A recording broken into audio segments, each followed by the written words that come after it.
Hello students, welcome to my class. आज हम finally chapter 9 start करने वाले हैं, जिसमें कि थ्योरम है 9.1। उसमें लिखा हुआ है equal chords of a circle subtend equal angles at the centre. अब मैं जल्दी से थोड़ा सा इंट्रोडक्शन दे देती हूँ। ये सर्कल है।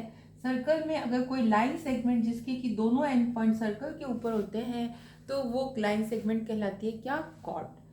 अब ये कॉर्ड अगर मैं डिफरेंट डिफरेंट साइज के कॉर्ड्स ड्रॉ करूं इस तरह से, तो और मैं यहाँ पर ये वाला कॉर्ड ये वाला एंगल बनाता है सेंटर पे, ये वाला कॉर्ड ये एंगल बनाता और ये वाला कॉर्ड ये एंगल बनाता है, तो आप देख रहे हैं कि कॉर्ड जितनी छोटी होती है सेंटर पर वो उतना ही छोटा एंगल बनाती है। तो कहने का मतलब है कि जो सेंटर पर एंगल कॉर्ड बनाते हैं वो कॉर्ड के साइज पर डिपेंड करता है। तो इसी तरह से अगर डिफरेंट लेंथ के कॉर्ड्स हैं तो डिफरेंट एंगल्स बन रहे हैं।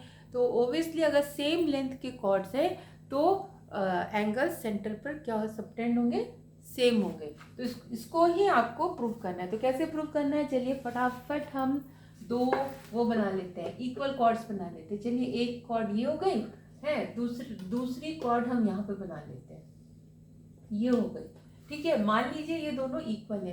अभी कुछ ज़्यादा ही छोटी बड़ी दिख रही है, अगर हम अंदाज से भी बनाते हैं तो थोड़ी तो इक्वल ही होनी चाहिए ना। वैसे तो आप इस तरह से बना लीजिए। अब यहाँ पर हमने इसको इससे मिलाया और इसको इससे मिलाया। क्यों मिलाया? क्योंकि ये जो कॉर्ड है वो सेंटर पर जो एंगल बना रही है वो शो होगा। ठीक है, इस तरह से इसको मैंने यहाँ पे मिलाया और इसको यहाँ से मिला दिया, ये तो यहाँ पर ये एंगल शो हो रहा है।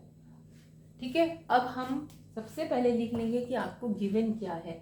नाम लिख लेते हैं, ये ए बी और सी डी, ये दो क्या है? कॉर्ड्स हैं और ये सेंटर क्या है? ओ है। ठीक है, तो गिवन क्या है? गिवन में आप वही लिखेंगे क्या? इसमें लिखेंगे आप A B and C D are two equal chords. Two equal chords किसके हैं ये? Of the same centre, of the same centre, एक ही सेम सर्कल के कॉर्ड है, एक ही सर्कल। ठीक है, ये बताना जरूरी है क्योंकि सेम सर्कल के होंगे तभी आप बता सकते हैं कि इसका रेडियस इसके बराबर है ना। फिर उसके बाद और क्या लिखेंगे? आप लिखेंगे टू प्रूफ। आपको प्रूफ क्या करना है? आपको प्रूफ करना है कि ये वाला एंगल इसके एंगल इक्वल है। ये वाले एंगल का नाम क्या है? Angle A O B. और ये वाला एंगल क्या है? एंगल है C O D, equals to angle C O D. ठीक है, इतना आपने लिख लिया। फिर आपको लिखना है टू प्रूफ, सॉरी आपको लिखना है प्रूफ या फिर सॉल्यूशन। टू प्रूफ तो हम लिख चुके, ये आपने लिखा प्रूफ एंड सॉल्यूशन। अच्छा, आपको प्रूफ क्या करना है? आपको प्रूफ करना है कि एंगल्स इक्वल है, यानी ये this angle is equal to this. ठीक है, तो कोई भी दो चीज़ इक्वल प्रूफ करने के लिए हम क्या करते हैं? हम उन दोनों चीज़ों से रिलेटेड ट्राइंगल्स लेते हैं और उन दोनों ट्राइंगल्स को क्या प्रूफ करते हैं? कॉन्ग्रुएंट प्रूफ करते हैं। कॉन्ग्रुएंट प्रूफ करने के लिए आप लिखेंगे दोनों ट्राइंगल्स का नाम क्या लिखेंगे? In triangle A O B, ये वाला triangle, and triangle C O D. ठीक है, अब इसमें देखिए क्या क्या इक्वल है। आपको ये तो इक्वल गिवन ही है, क्या है वो? A B equals to C D, this one equals to this one. क्यों? गिवन है, गिवन है ना आपको कि जो कॉर्ड्स है क्या है? इक्वल है।